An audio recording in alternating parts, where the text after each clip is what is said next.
चलिए प्रश्नावली 14.1 क्लास 10 सवाल नंबर 9।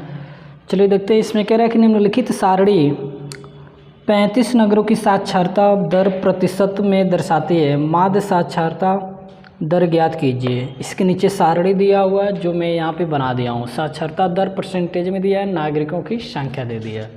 कभी भी आंसर जब भी निकालेंगे आप तो इस कॉलम में जो दिया रहता है उसी को, जैसे मान लीजिए इसके पहले वाले सवाल में दिया था दिनों की संख्या, तो जो आंसर आया था उसके आगे हमने क्या लिखा था, दिन।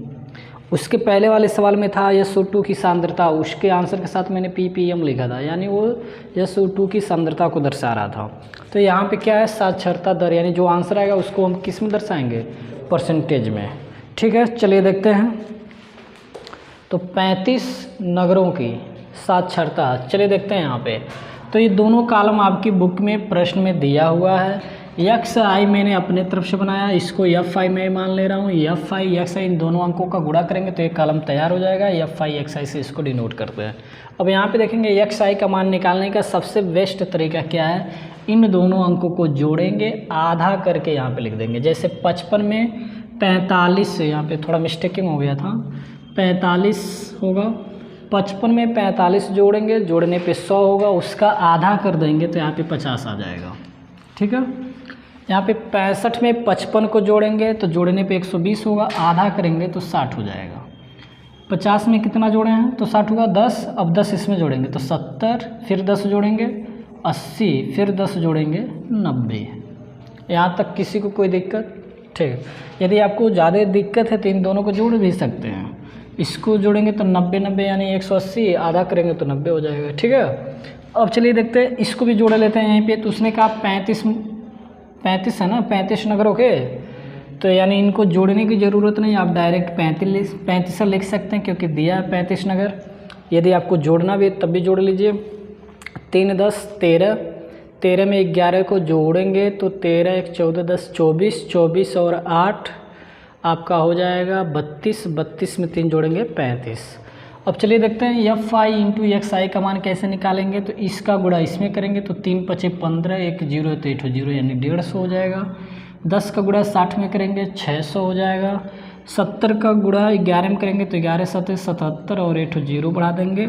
8 का गुणा 80 में करेंगे तो 8 बटे 64, 1 0 बढ़ा देंगे। 3 का गुणा 90 में करेंगे तो 3 9 27 यानी 270 हो जाएगा। इनको जोड़ना है। ठीक है, तो जोड़ने पे आ रहा है, चलिए देखते हैं जोड़ने पे कितना आ रहा है, 0 0 0 यानी 0 हो जाएगा। ठीक है, इस कॉलम को थोड़ा और चौड़ा कर दे रहे हैं। इनको जोड़ने पे आ रहा है 0, फिर 5 0 यानी 5, 5 7 12, 12 4 16, 16 में 7 को जोड़ेंगे तो 16 6 22 1 23 को 3 हो जाएगा, हासिल 2 हो जाएगा।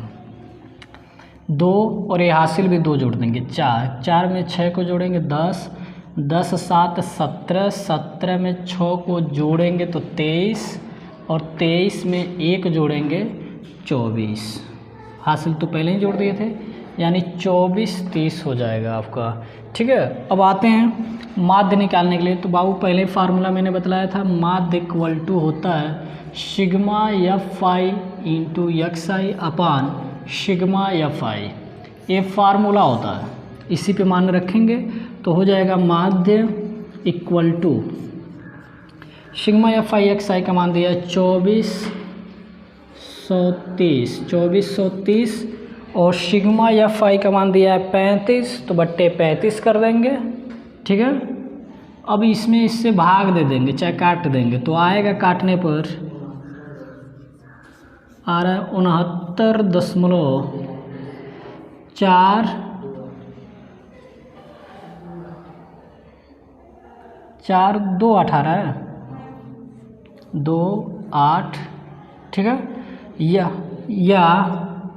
भी करके होगा 69.4, ये 5 से बड़ा तो क्या कर देंगे, 1 जोड़ देंगे तो यानी 69.43% होगा। यही आपका आंसर। चलिए देखते हैं, पहले 1 मिनट यहाँ पे देखेंगे साक्षरता दर परसेंटेज में दिया है, तो इसलिए आंसर को भी किस में लिखेंगे, परसेंट में ही लिखेंगे, तो 69.43% हो जाएगा।